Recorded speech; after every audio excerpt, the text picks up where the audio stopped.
বেনজিরের বিষয়ে তথ্য নিতে দুদকে ইন্টারপোলের প্রতিনিধি দল। কাগজপত্র গোছানোর জন্য ওনারা সহযোগিতার জন্য আসছেন। দুবাই গ্রেপ্তার সাবেক আইজিপিকে দেশে ফেরানোর চ্যালেঞ্জে সরকার।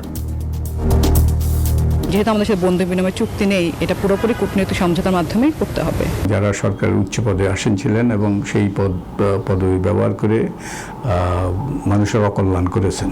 বেনজির আহমেদের যে দুর্নীতির যে ফিরিস্তি, তার একটা আইনগত সমাধান হোক। এটি করতে পারলে অন্যান্য ক্ষেত্রে দুর্নীতির মাত্রা অনেকটা কমে যাবে। বিশ্ব রেমিটেন্স দিবসে স্বস্তির বার্তা। প্রবাসীদের অবদানে অর্থনীতিতে গতি। 15 দিনে এসেছে 162 কোটি মার্কিন ডলার। যুক্তরাষ্ট্রে বাংলাদেশি শিক্ষার্থীর সাফল্য। বিশ্বসেরা বিশ্ববিদ্যালয়ে পড়ার সুযোগ পেলেন 15 মার্কিন ডলারের শিক্ষাবৃত্তি। স্বাগত প্রবাসের সংবাদে, সঙ্গে আছি আমি আসিফ সামাদ। আর এতক্ষণ দেখছিলেন বিআরবি কেবল সংবাদ শিরোনাম। এবারে বিস্তারিত। পুলিশের সাবেক আইজি বেনজির আহমেদকে দুবাই থেকে ফিরিয়ে আনতে বাংলা ও ইংরেজি দুই ভাষার প্রত্যর্পণ পত্র প্রস্তুত করে আবুধাবি সরকারকে পাঠাতে স্বরাষ্ট্র মন্ত্রণালয়ে পাঠিয়েছে দুর্নীতি দমন কমিশন। মঙ্গলবার বিকেলে এই পত্র পাঠানো হয় বলে জানায় সংস্থাটি। এছাড়া এদিন ইন্টারপোল ও আবুধাবিকে পাঠাতে বেনজিরের দুর্নীতি মামলার সব তথ্য উপাত্ত ও প্রয়োজনীয় কাগজপত্র সংগ্রহ করেছে পুলিশের ন্যাশনাল সেন্ট্রাল ব্যুরো। দুর্নীতি ও জালিয়াতির 6 মামলার পলাতক আসামি সাবেক আইজিপি বেনজির আহমেদ সম্প্রতি ইন্টারপোলের সহযোগিতায় দুবাইয়ে গ্রেপ্তার হন। এরপরই পুলিশের সাবেক এই বিতর্কিত কর্মকর্তাকে দেশে ফিরিয়ে আনার তোড়জোড় শুরু করে সরকার। তারই ধারাবাহিকতায় ইন্টারপোলের সাথে সরকারের কার্যক্রমের সমন্বয়কারী পুলিশ সদর দপ্তরের এনসিবি উইংয়ের 2 সদস্য যান দুদক কার্যালয়ে। 3 ঘন্টার বেশি সময় অবস্থান করে সংগ্রহ করেন বেনজির আহমেদকে দেশে ফেরানো সম্পর্কিত যাবতীয় তথ্য। আমাদের এই যে কাগজপত্র গোছানোর জন্য ওনারা সহযোগিতার জন্য আসছেন। ওনারা এই কাগজপত্র করতে আসছেন। এদিকে বেনজির আহমেদকে ফেরাতে দুবাই সরকারের কাছে যে প্রত্যর্পণ পত্র পাঠাতে হবে, দুদক তা প্রস্তুত করে স্বরাষ্ট্র মন্ত্রণালয়ে পাঠিয়েছে বলে জানান এই কর্মকর্তা। আপনারা জানেন, সাবেক আইজিপি বেনজির আহমেদ দুবাইয়ে গ্রেপ্তার হয়েছেন। তাকে দেশে ফেরানোর বিষয়ে দুদকের পক্ষ থেকে এক্সট্রাডিশন প্রপোজাল পাঠানো হয়েছে। আজকে স্বরাষ্ট্র মন্ত্রণালয় হয়ে পররাষ্ট্র মন্ত্রণালয় হয়ে কূটনৈতিক চ্যানেলে আরব আমিরাতে প্রেরণ করা হবে। মামলা সংক্রান্ত সমস্ত কাগজপত্র যোগ দেওয়া হয়েছে। এই প্রত্যর্পণপত্র শিগগিরই স্বরাষ্ট্র ও পররাষ্ট্র মন্ত্রণালয় হয়ে আবুধাবি সরকারের কাছে পাঠানো হবে বলে জানানো হয়। বদরুল আলম শাওন, নিউজ 24, ঢাকা। দুবাই গ্রেপ্তার সাবেক পুলিশ প্রধান বেনজির আহমেদকে দেশে ফেরানোর প্রস্তুতি চলছে। দুদক, পুলিশ সদর দপ্তরের এনসিবি শাখা সহ সংশ্লিষ্টরা যুক্ত হয়েছেন এই প্রক্রিয়ায়। তবে বিপুল সম্পদের পাহাড় গড়া প্রভাবশালী এই সাবেক কর্মকর্তাকে দেশে ফিরিয়ে আনা সরকারের জন্য চ্যালেঞ্জিং হবে বলছেন আইনজীবীরা। আর অপরাধ বিশেষজ্ঞ বলছেন, তাকে দেশে এনে বিচারের মুখোমুখি করতে পারলে কঠোর বার্তা হবে অন্য দুর্নীতিবাজ ও পলাতক পুলিশ কর্মকর্তাদের জন্য। বিস্তারিত জানাচ্ছেন মাসুদ আলামনি। কদিন থেকে টক অফ দ্য কান্ট্রি এক সময়ের দুর্দান্ত প্রতাপশালী পুলিশ প্রধান বেনজিরের গ্রেফতার প্রসঙ্গ। সংযুক্ত আরব আমিরাতের দুবাইয়ে গ্রেফতারের পর শুরু হয়েছে তাকে দেশে ফিরিয়ে আনার কাউন্টডাউন। আইন অনুযায়ী বেনজিরকে ফেরাতে 30 দিনের মধ্যে কূটনৈতিক চ্যানেলে আনুষ্ঠানিক অনুরোধ পত্র পাঠাতে হবে আবুধাবিতে। আর তাই সময় নষ্ট না করে নথিপত্র প্রস্তুতের চূড়ান্ত কাজ করছে দুর্নীতি দমন কমিশন, পুলিশ সদর দফতরের এনসিবি শাখা সহ সংশ্লিষ্টরা। দেশটির সরকারের কাছে পাঠানোর জন্য তার বিরুদ্ধে দুর্নীতি দমন কমিশনের দুদকের দায়ের করা 6টি মামলার নথিপত্র প্রস্তুত করা হচ্ছে। সেই সঙ্গে আছে 2024 সালের গণঅভ্যুত্থানের ঘটনায় রাজধানীর বিভিন্ন থানায় দায়ের হওয়া 2টি হত্যাসহ 17টি মামলার নথিও। এসব স্বরাষ্ট্র মন্ত্রণালয়ে পাঠাবে পুলিশ সদর দফতর। তবে তা দুবাইয়ে পাঠানো হবে কিনা তা নিশ্চিত করেনি সদর দফতর। গুম ও মানবতা বিরোধী অপরাধের অভিযোগে বেনজিরের বিরুদ্ধে আন্তর্জাতিক অপরাধ ট্রাইব্যুনালে আরও 10টি মামলা রয়েছে। সব মিলিয়ে সোমবার পর্যন্ত তার বিরুদ্ধে 33টি মামলার তথ্য পাওয়া গেছে। তবে আইনজীবীরা বলছেন, বেনজিরকে ফেরানো সরকারের জন্য চ্যালেঞ্জ হবে। কূটনৈতিক সমঝোতার মাধ্যমে কিভাবে করে বাংলাদেশ নিয়ে আসতে পারে, কারণ যেহেতু আমাদের সাথে বন্ধু বিনিময় চুক্তি নেই, এটা পুরোপুরি কূটনৈতিক সমঝোতার মাধ্যমেই করতে হবে। সাবেক সহকর্মী ও সুশীল সমাজের প্রতিনিধিরা বলছেন, বেনজির আহমেদের দুর্নীতি ছিল নজিরবিহীন। ইন্টারপোল তো সহজে কাউকে গ্রেপ্তার করে না। ইন্টারপোল প্রপার অনুসন্ধান করেছে, তদন্ত করেছে, তারা দেখে সে যে দেশে থাকে ইউএইতে সেই দেশের সরকারকে জানিয়েছে, ওই দেশের সরকারও তদন্ত করে দেখেছে এবং সে দেশে তো তার যথেষ্ট সম্পদ আছে। যারা সরকারের উচ্চ পদে আসীন ছিলেন এবং সেই পদবি ব্যবহার করে মানুষের অকল্যাণ করেছেন। এই অপরাধ বিশেষজ্ঞ জানান, বেনজির আহমেদকে ফিরিয়ে বিচারের মুখোমুখি করতে পারলে দৃষ্টান্ত হয়ে থাকবে। অন্য দুর্নীতিবাজ পুলিশ কর্মকর্তারাও সতর্ক হবে। কিংবা পোশাকের শক্তি ব্যবহার করে বেনজির আহমেদের যে দুর্নীতির যে ফিরিস্তি তার একটা আইনগত সমাধান হোক। এটি করতে পারলে অন্যান্য ক্ষেত্রেও দুর্নীতির মাত্রা অনেকটা কমে যাবে। ক্ষমতার অপব্যবহার করে বিপুল সম্পদের মালিক হয়েছিলেন তিনি। গোপালগঞ্জের শাহপুরে প্রায় 1400 বিঘা জমির উপর সাভানা ইকো রিসোর্ট ছাড়াও পুলিশের সাবেক এই প্রভাবশালী শীর্ষ কর্মকর্তা তার স্ত্রী ও 2 মেয়ের নামে গড়েন সম্পদের পাহাড়। দেশের বিভিন্ন এলাকায় তাদের নামে অন্তত 6টি কোম্পানির খোঁজ পাওয়া যায়। দেশে বিদেশে গড়েন অঢেল সম্পদ, একাধিক ফ্ল্যাট। 2 মেয়ের নামে বেস্ট হোল্ডিং ও 5 হোটেল লা মেরিডিয়ানে রয়েছে 2 lakh share. Bhawal resort and spa নামের রিসোর্টের মালিকানায়ও যুক্ত বেনজির। পূর্বাঞ্চলে ডুপ্লেক্স বাড়ি ও জমিও আছে। 2021 সালে পরিমণি ও বোট ক্লাবকে কেন্দ্র করে আলোচিত ঘটনাতেও বেনজির আহমেদের নাম আসে। মাসুদা লাবনী, নিউজ 24, ঢাকা। দিল্লি বিমানবন্দরে হয়রানির প্রতিবাদ জানাতেই তাৎক্ষণিকভাবে দেশে ফিরেছেন বলে জানিয়েছেন প্রধানমন্ত্রীর তথ্য উপদেষ্টা ডক্টর জাহিদুর রহমান। সচিবালয়ের ব্রিফিংয়ে তিনি জানান, দিল্লি বিমানবন্দরে পৌঁছানোর পর তাকে ইমিগ্রেশন পার হতে দেওয়া হয়নি। 2 ঘন্টার বেশি সময় বসিয়ে রাখা হয়। বাংলাদেশের হাই কমিশনার দীর্ঘ সময় উচ্চ পর্যায়ে যোগাযোগ করলেও কোনো সুরাহা হচ্ছিল না। এমন অবমাননাকর পরিস্থিতিতে তিনি দেশে ফিরতে পাসপোর্ট ফেরত চান। তখন অনুমোদন মিললেও দেশের মর্যাদা রক্ষায় তা প্রত্যাখ্যান করেন বলে জানান উপদেষ্টা। এখানে একটা অনাকাঙ্ক্ষিত পরিস্থিতি তৈরি হয়েছিল, কিন্তু আমি এক্সপেক্ট করব এই ঘটনার প্রভাব 2 দেশের ভবিষ্যৎ এনগেজমেন্টের জন্য, আমি এনগেজমেন্ট কথাটা বলছি, এই ধরনের সম্পর্কের ক্ষেত্রে এনগেজমেন্ট ইজ ইম্পর্টেন্ট, এনগেজমেন্টের ক্ষেত্রে প্রভাব পড়বে না। বিশ্ব রেমিটেন্স দিবসের সামনে এসেছে দেশের অর্থনীতিতে প্রবাসী বাংলাদেশিদের গুরুত্বপূর্ণ অবদান। বাংলাদেশ ব্যাংকের তথ্য অনুযায়ী 2026 সালের জুন মাসের প্রথম 15 দিনেই প্রবাসীরা দেশে পাঠিয়েছেন 162 কোটি 39 লাখ মার্কিন ডলার, যা আগের অর্থ বছরের একই সময়ের তুলনায় 18.61% বেশি। অর্থনীতিবিদদের মতে প্রবাসী আয়ের এই ধারাবাহিক প্রবাহ বৈদেশিক মুদ্রার রিজার্ভ শক্তিশালী করা, আমদানি ব্যয় মেটানো এবং সামষ্টিক অর্থনীতির স্থিতিশীলতা বজায় রাখতে গুরুত্বপূর্ণ ভূমিকা রাখছে।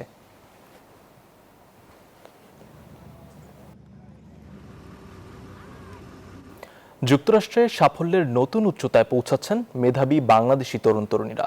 এবার সেই গৌরবের তালিকায় যুক্ত হচ্ছেন মিশিগানে বেড়ে ওঠা বাংলাদেশি বংশোদ্ভূত শিক্ষার্থী অনন্যা চন্দ্র জেসি। হার্ভার্ড, ইয়েল ও প্রিন্সটনের মতো বিশ্বখ্যাত বিশ্ববিদ্যালয়ে ভর্তির সুযোগের পাশাপাশি তিনি অর্জন করেছেন $15 লাখ শিক্ষাবৃত্তি। যুক্তরাষ্ট্রের শিক্ষা ও গবেষণার অঙ্গনে একের পর এক কৃতিত্ব অর্জন করছেন বাংলাদেশি বংশোদ্ভূত তরুণ তরুণীরা। সেই গর্বের মুকুটে নতুন পালক যোগ করেছেন মিশিগান অঙ্গরাজ্যের হ্যামট্রামিক শহরের বাসিন্দা অনন্যা চন্দ্র জেসি। ডেট্রয়েটের ক্যাসকেট হাই স্কুলের এই মেধাবী শিক্ষার্থী অর্জন করেছেন $15 লাখ মার্কিন শিক্ষাবৃত্তি। সুযোগ পেয়েছেন বিশ্বের সেরা 3টি বিশ্ববিদ্যালয় হার্ভার্ড, ইয়েল ও প্রিন্সটনে পড়ার। তবে চিকিৎসক হওয়ার স্বপ্ন পূরণে তিনি বেছে নিয়েছেন হার্ভার্ড বিশ্ববিদ্যালয়ের প্রিমেড প্রোগ্রাম। আমি হার্ভার্ড ইউনিভার্সিটি চান্স পাইছি, ইয়েল ইউনিভার্সিটি চান্স পাইছি। আমার মা বাবা আর আমার বড় বোন আমার হেল্প করছে।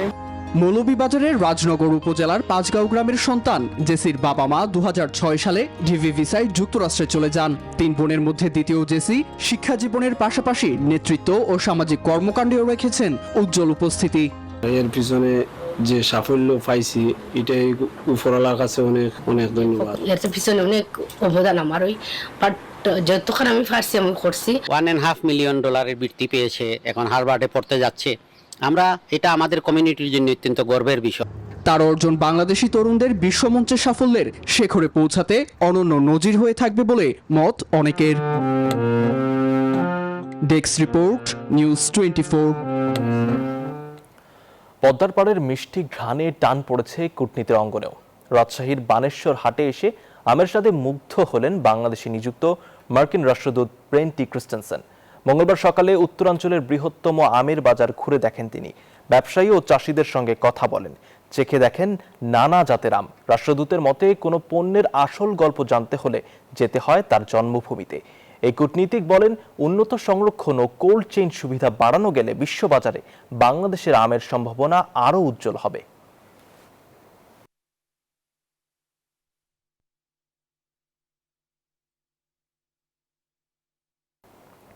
সংযুক্ত আরব আমিরাতের দুবাইয়ে প্রবাসীদের ঈদ পরবর্তী পুনর্মিলনী আয়োজন রূপ নিয়েছে বাংলাদেশিদের মিলন মেলায়। দুবাইয়ের একটি রেস্তোরাঁয় এই আয়োজনে অংশ নেন শিশু, বৃদ্ধসহ নানা বয়সীরা। চলে আড্ডা, মত বিনিময় সহ সাংস্কৃতিক পরিবেশনা ও পুরস্কার বিতরণ।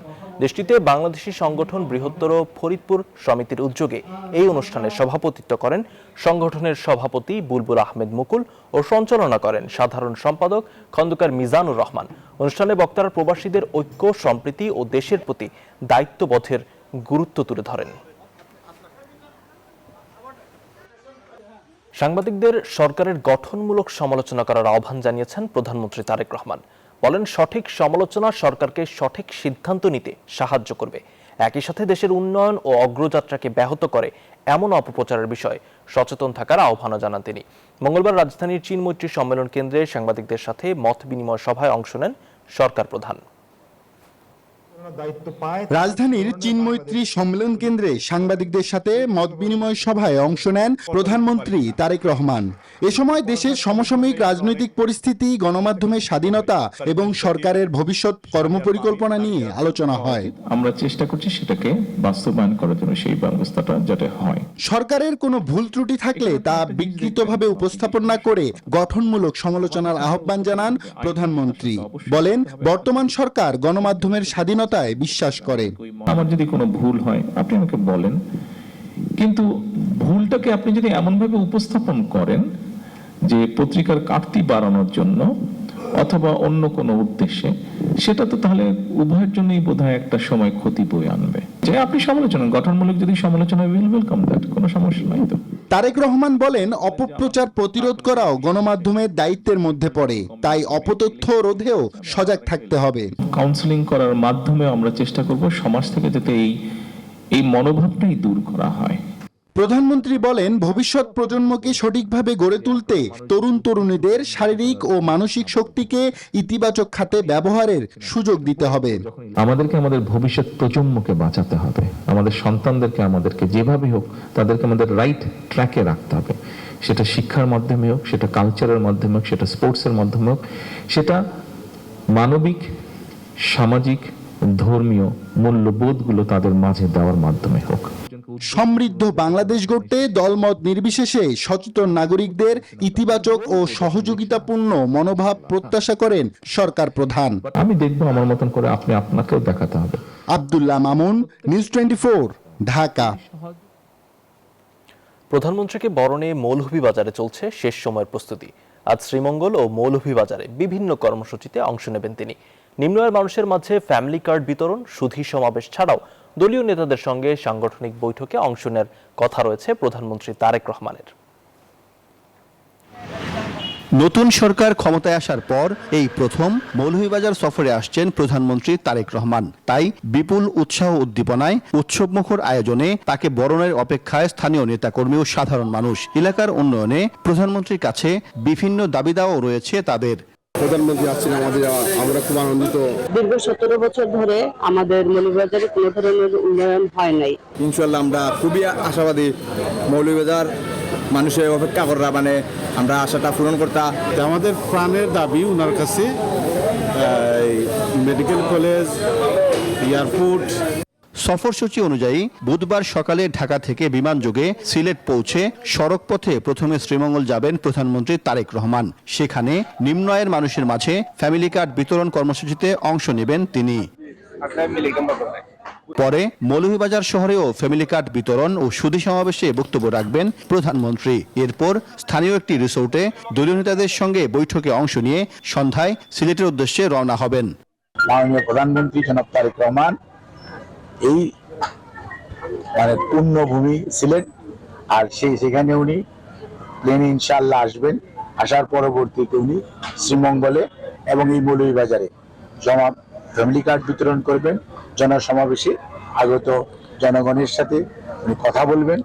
সভাস্থলের মঞ্চ, আসন বিন্যাস, প্রবেশ ও প্রস্থান পথ সহ সার্বিক নিরাপত্তা ব্যবস্থা তদারক করছে আইন শৃঙ্খলা বাহিনী। সাইফুল ইসলাম, নিউজ 24, শ্রীমঙ্গল। সীমান্ত হত্যা ও পুশিন ইস্যুতে সংসদে কথা বলতে চাইলেও সরকার তাতে বাধা দিচ্ছে বলে অভিযোগ করেছেন বিরোধী দলীয় নেতা ডক্টর শফিকুর রহমান। বলেন, গণভোটের রায় উপেক্ষা করে সংবিধান সংস্কার পরিষদ গঠন না করে সংশোধন কমিটি করছে সরকার। জনদাবি বাস্তবায়নে প্রয়োজনে রাজপথে কঠোর আন্দোলনের হুঁশিয়ারি দেন তিনি। মঙ্গলবার সংসদের এলডি হলে সাংবাদিকদের সাথে মত বিনিময় সভায় তিনি বক্তব্য রাখেন। জাতীয় সংসদ ভবনে এলডি হলে সংসদ বিটের সাংবাদিকদের সঙ্গে মতবিনিময় সভার আয়োজন করে বিরোধী দল। এতে অংশ নেন বিরোধী দলীয় নেতা, উপনেতা, চিফ হুইপ সহ সংসদের অন্যান্য সদস্যরা। এ সময় বিরোধী দলীয় নেতা অভিযোগ করেন, সীমান্ত হত্যা ও পুশিন ইস্যুতে সংসদে কথা বলতে দিচ্ছে না সরকার।